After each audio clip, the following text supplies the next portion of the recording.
Thank you, DCO, pal. Good evening. I know you guys will have a lot of questions. We won't be able to answer a lot of them because this is a very fluid investigation. So I do want to give you a brief synopsis of what occurred. And this is what we know at this time, and it could change. And then I'll make a couple of remarks and comments. So about 2:30 this afternoon, we received a call for a man with a gun in the area of the 5100 block of Pierce Avenue. Shortly after that, at 2:58 at 67th Avenue and Patterson Street, we received a call for a car accident where the subject that was in the vehicle got out and began shooting at other people in the area. At that scene, an adult male was struck by gunfire, and at least 4 other people were shot at. At 2:51, just prior to that, another subject was shot at, a 64-year-old male. One round struck a glass window, causing lacerations to that victim's head. Shortly after that, at Kenilworth and Goodluck Road, another female was shot at and carjacked. At that carjacking, an off-duty Prince George's County police officer who was unarmed in his personal vehicle, who was alerted that there was an active shooting or a shooting going on in the area by his wife, who is also a police officer, observed the carjacking. That individual, although he was unarmed and in his personal vehicle, began to follow the suspect, realizing that it was a life-threatening situation and that the apprehension of this individual was paramount to preserve life in Prince George's County. He began to relay the information as he was trying to keep up with that vehicle to his wife, who related to the rest of the police department. With also, one of the things that happened in the National Capital Region a few years ago is the Council of Government ensured that all police departments had radios that had interoperability.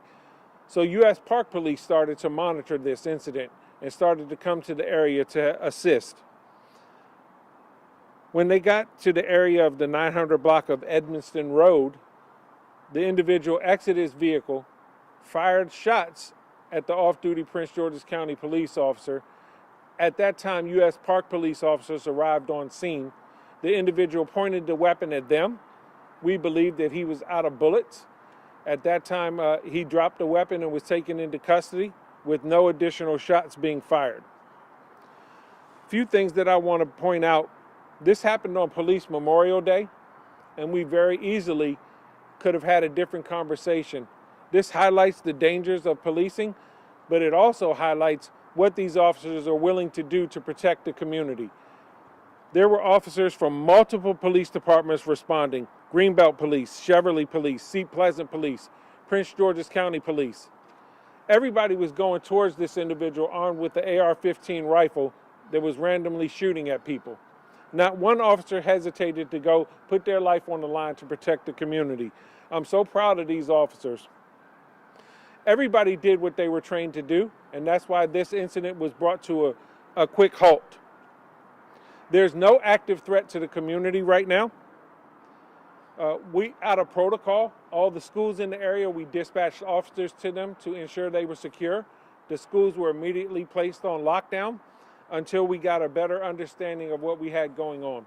As soon as we were able to, we released those schools so they could move forward with their dismissal. This incident displays the heroics that happens in law enforcement across this country every day. I couldn't be more grateful for the officers that responded and the manner in which they responded, the interagency coordination that took place. Although it was a tragic incident that happened, this police department handled it accordingly with our jurisdictional partners, and we could not be more grateful for the United States Park Police officers who showed up and assisted with this apprehension. With that, we know that there may be more victims and witnesses. We do know that other people may have video. We have received some video of this incident already.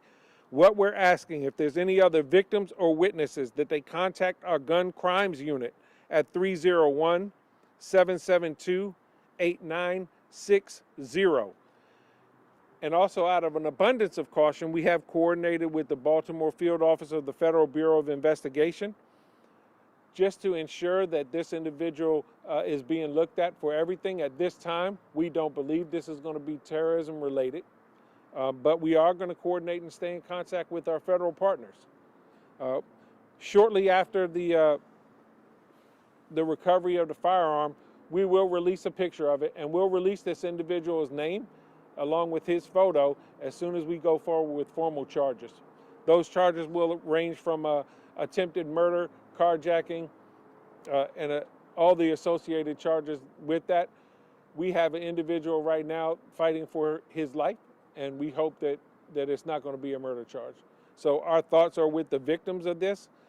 It was a very fluid incident, and it was spread out across our community, but through the coordination of law enforcement, we were able to bring it to a quick end.